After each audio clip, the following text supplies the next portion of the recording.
lefol men 15 ɓiwol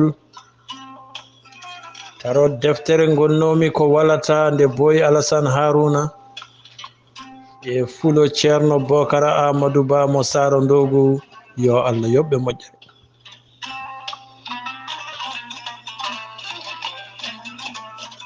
en puɗɗorima inde allah jurmotoɗo jurmittoɗo en juuli e ko men ɓurnaɗo mouhammadou yo jaam e kisal gone mo.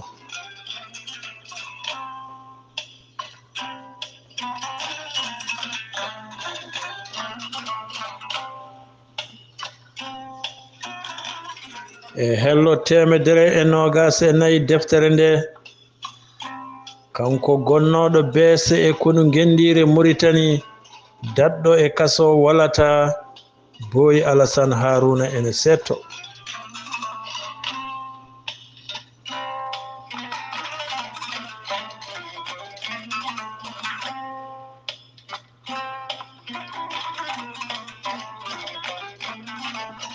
ko ñande 26 walla fuɗɗode silsil bonɗo.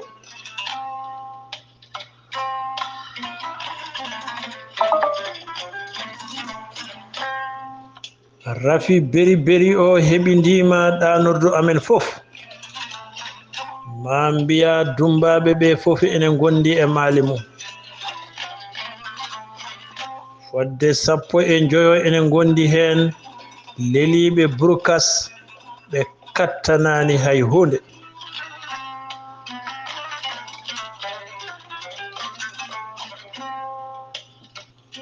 ɓe mbaylima kamɓe fof won hen sabu ɓuuteki wonɓe ɓe sabu ponjam ɓe mbawa hay dillude so ɓe ballaka hay yaade tarodde maɓe tuggo e wala bo goto e musidɓe maɓɓe. hen sahaji Allah e lefre ma yimɓe ɗiɗo ngogga ɓe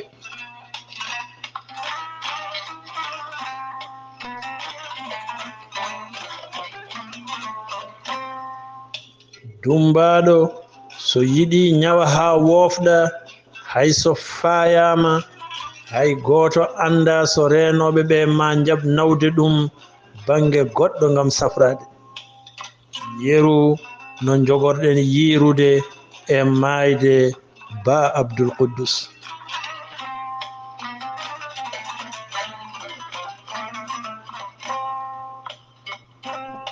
so arti e ñamdu kasondu ala fof maale moƴƴitingol mayru peeñi ha hande ko nondu wano ni tan ndu wayi to bange mankede kewgol e moƴƴugol.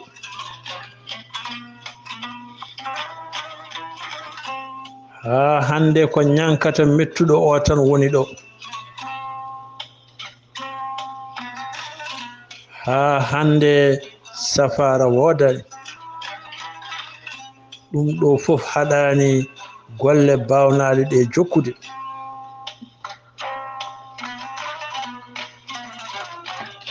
e nder renoɓe ɓe goƴaka rafi beri beri o e ñabbuli goɗɗi dirbiltoɗi dumbaɓe ɓe e nder renoɓe ɓe goƴaka ñawɓe ɓeydotoɓe hewde ñande kala ɓe e nder renoɓe ɓe goƴaka basgol safara wodde e nder gonka ciforika ni so wona kawis mo jottaraki kewi ñande kala ene ɓeydo labtude wonde ɓoyata mayɗele ndewa hen.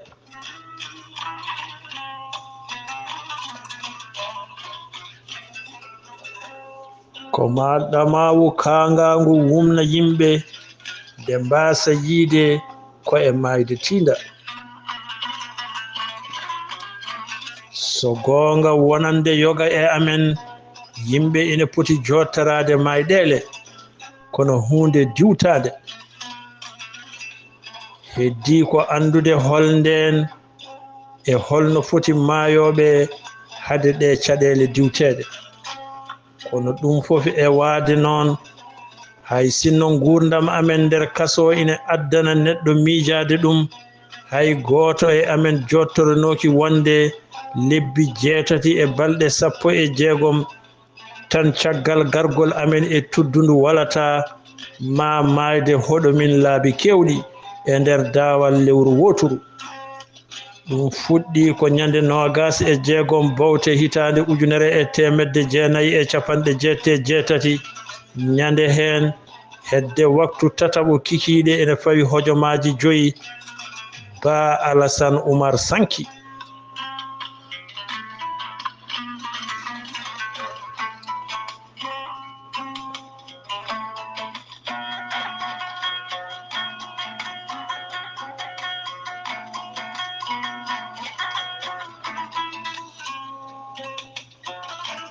Ba Alassane Oumar ari tan ko ina woni neɗɗo belɗo. Ba Alassane Oumar ari tan ko ina woni neɗɗo moƴƴo. Ba Alassane Oumar ari tan ko ina woni neɗɗo kewɗo ndimagu. O jeeya koye yimɓe wawɓe jogodade jokkodire moƴƴe e yimɓe sertuɓe jikkuji. Gona neɗɗo tedduɗo walla kewɗo haala, gona neɗɗo deƴƴuɗo walla lemsuɗo, gona neɗɗo nehiɗo walla netaro, gona neɗɗo muñƴo, gona neɗɗo godditiɗo walla mettuɗo. Sa ari e Ba Alassane Oumar tawata ko neɗɗo belɗo ɗuɓɗo paamowo. Ko ni o wurduno e kaso, ala fof ko kaso wayli e makko kañum fof e musde.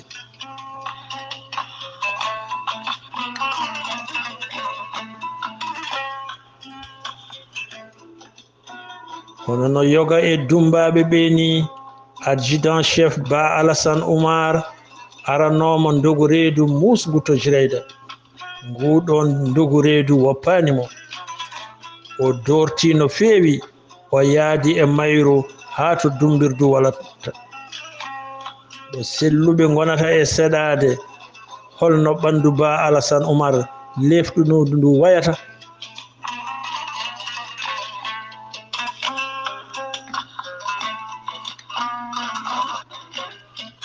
Rafi beri beri e ñabbuli goɗɗi ngari kadi janti e ngu ndogu reegu ɓiɗoru. ni woni ñande kala Ba Alassane Oumar ene ɓeydo dortade. ko ɗum addanno min yaafademo e golle bawnaɗe ɗe gila e fuɗɗode, sabu makko lefde no feewi.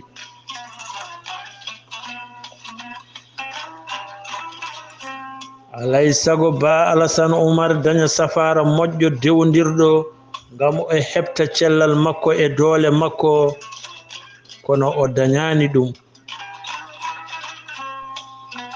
alay sago Ba Alassane Oumar daña ñamdu sellundu, o meeɗa ɗum dañde ndun ñamdu. minen fof e wasde sertude ɗaɓɓude ɗum. ndeke ala ko heddanino Ba Alassane Oumar so wona tiidgol ɓernde e salade ñaw nguɗannogu ɗum haɗa ɗum libde ɗum.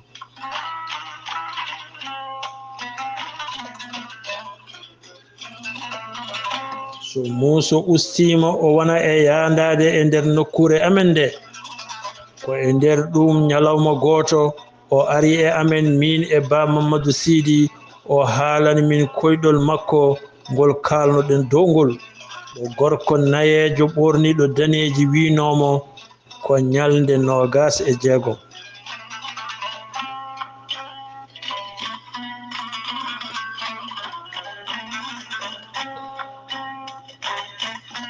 kala nde o hattani omo hewno yaltidde e goomuji golle ɗi, ngam ñoŋtude koyɗe makko. Kono ɗin sahaaji ɗi o yiɗata o jogo doole waawde yaandoraade noon ko daɓɓi wonno. Ni woni ene juuta tan ñawngu ene ɓeydo heɓidaade mo. ɗin fartaŋŋeeji ene ɓeydo laayondirde. Ba Alassane Oumar woni e ronkidde. ñawngu juuti, ñawngu muusi. ñawngu heɓimo koye baasal boɗewal coyi, wona nguura, wona safara, wona hay ɗamaw sellude.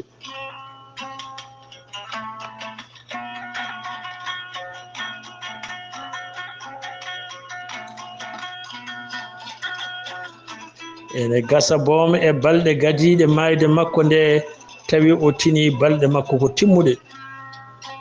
Kono o meeɗa serde e hakkille makko. te hay saha gooto o meeɗa hujjikiniraade ñaw makko ngu ngam ɗaɓɓude hunde. Ndaw ndimaagu ngu Ba Alassane Oumar, ndimaagu nder baasal, ndimaagu nder muuseeki, ndimaagu nder ñaw, tawi ene yanana lajal mum ko timmungal.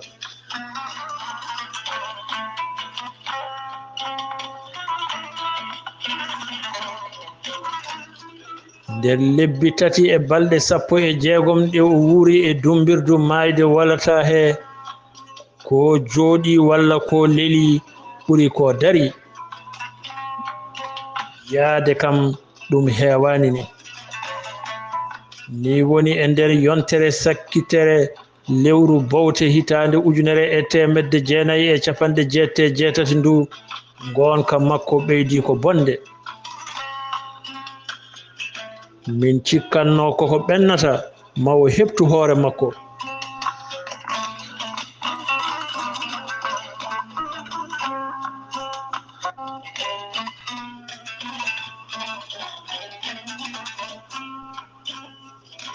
kono e kikiiɗe 26 lewru juko hitaande 1998 foofaandu makko wayno uddat ni haa huunde e musidɓe amen ngari tiimi e makko.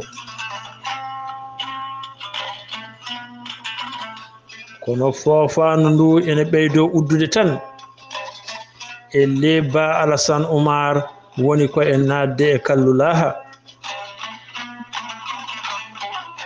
caggal nde o eti foofde cakkitol o taƴi.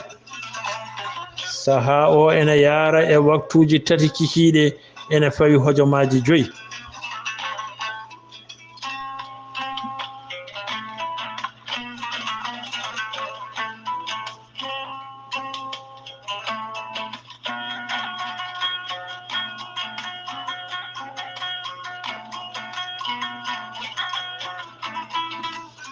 ɗon e ɗon kabaru o sari e nokkure he fof.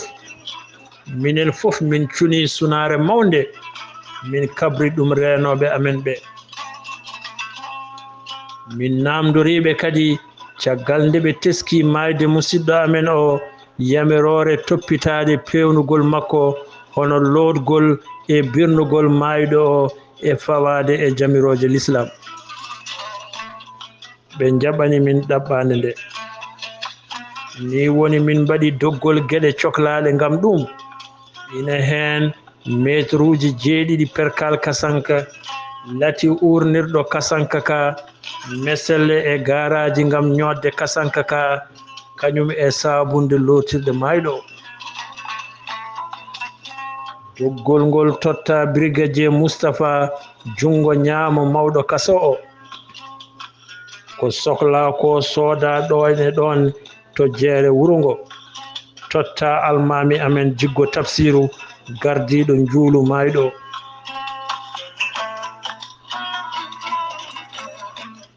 e on saha jibru mawndu ina e tuddundu he. mayde musidɗo amen o way kono hawjinde renoɓe amen ɓeeni. ɓe mbayno lesɗiɓɓe ni, ɓe gonti yimɓe deeƴɓe, daaɗe maɓɓe pamɗiti, haala maɓɓe wonti ɗatka. beele ko sabu hurum mayɗo o kam e sunare amen, walla ko sabu ko kewɗo moɓe tijjanoki moɓe keblanonoki.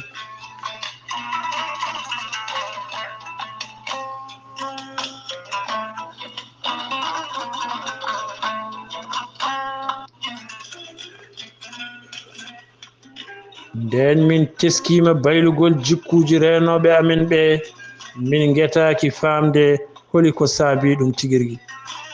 amin janano ko wawi hen wonde foof ɗum ɓooyata.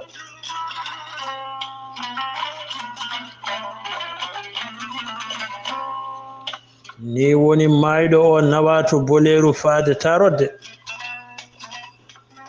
ɗon o lelna e denku jaƴƴo.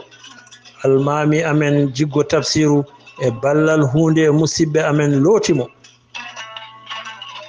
nde ɓe kaljidi loddemo o ɓorna kasanke biccaɗo lati ha uuri. min kabri renoɓe amen ɓe min pari ɗoftude musidɓo amen o to hoɗorde mum sakket.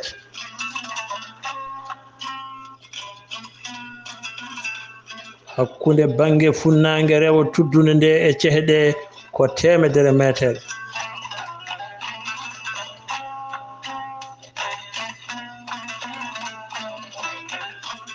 dumbaɓe saabu bonande rendo hewɓe e inɗe mumen gandaka ina gubba ɗon.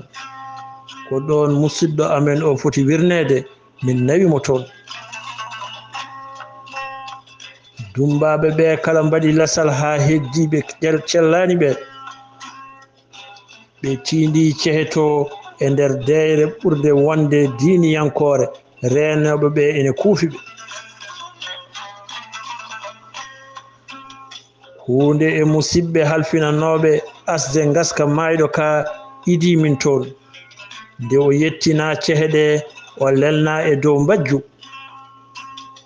min mbaɗi lasi min kucciti e makko e gardugol almami amen jiggo tafsiru min juulimo.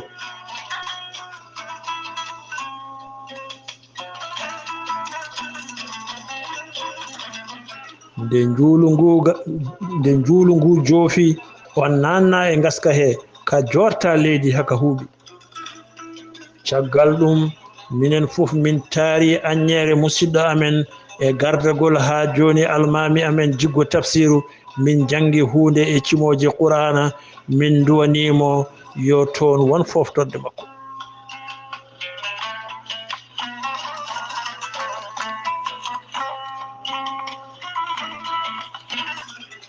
nde hunde e musidɓe amen goni e helde cata leɗɗe gam fawde ɗumen e dow yanade he heddiɓe ɓe ene mbaɗi gomuyon ene paadi no ɓe jooɗori ni mbiyata koɓe yiɗɓe ɓooyde ɗon gam jokkude duuso mabɓe e musidɓe amen o mo guite mabɓe karmodiri te moɓe cikkani dañde fartange artude ɗon gam juurade yanade mum.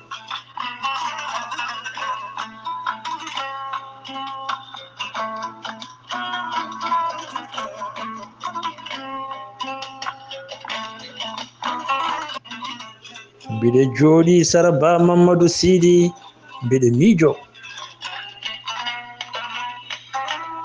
holi fof ko neɗɗo wawi miijade e o saaha.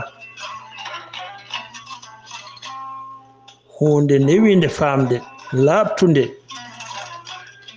nde heewani artude e hakkille neɗɗo so wona nde artira e gonga laatiɗo nde hucciti hen.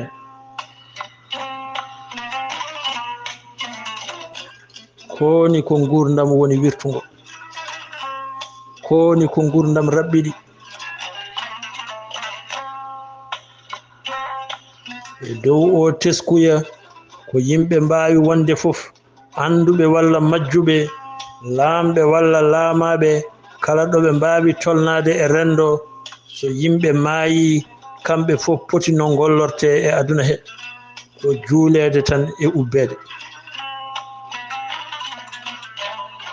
mbiɗe miijo kadi mayɓe ɓe, mbiɗe miijo koreji mabɓe ɓe jiyataɓe ha cayi.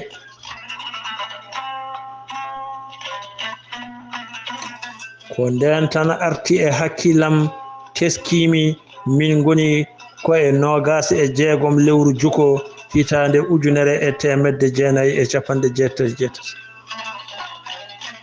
nda ko e nder koyɗol ba Alassane Oumar hoydunongol gorko nayejo ɓorniɗo comci daneji o winomo ko ñande 26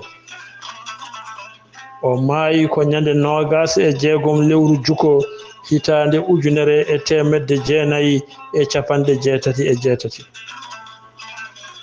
dartinmi miijo jamɗi kuccitmi e ba Mamadou Sidi mbimi ɗum aɗa siftora koyɗol ba Alassane ɗo wiyanno gorko nayejo ari e makko wimo ko ñande 26 ba Mamadou Sidi jaabi kam o wi eyi mbiɗa siftora kay mbimomi a yarodiri ngu ñalngu e ñalngu hande ngu 26 juko 1988 ba Mamadou Sidi heɓɓiti wi ko gonga kay gonɗen hande koye 26 juko ni woni min deƴƴi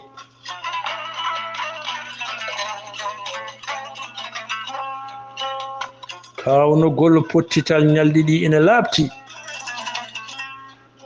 beele gorko nayejo o joom daneji o ko mayde makko yinno habrudemo kanko ba Alassane Oumar nde wimo ko 26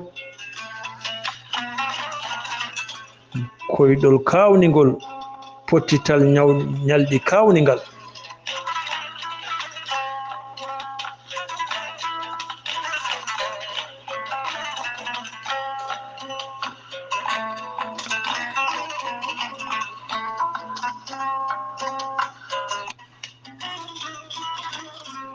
nangue ene dayna amin natta nokkure amen subaka janggo mum kakon mayɗo o fof ndendina comci mbajjuji e ko nandi hen gomo dumbaɓe toppiti wuppude ko fonno hen wuppede fof waɗa e sac ina fada ha fartange dañe ngam tottude kaake ɗe koreji mayɗo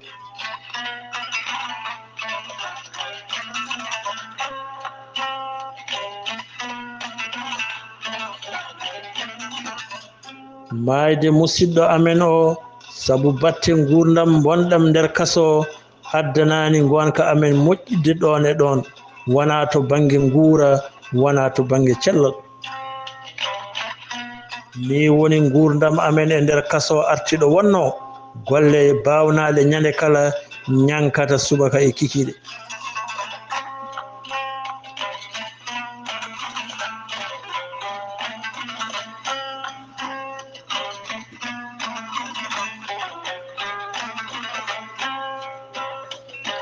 kono hay sinno haaletake dande dow ina labtani dumbaɓe hewɓe wonde mayde adjudant chef ba Alassane Oumar ko fuɗɗode silsil ñalɗi sunare bawɗi judde so wona tawa noon waylo mantinigo duumigo nanne e gurdam amen e nder kasoka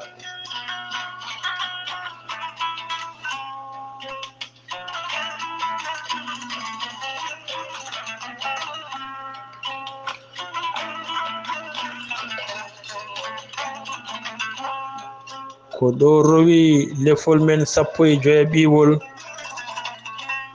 taro deftere gonnomi ko walata nde boy Alassane Harouna e fulo ceerno Bocara Amadou Ba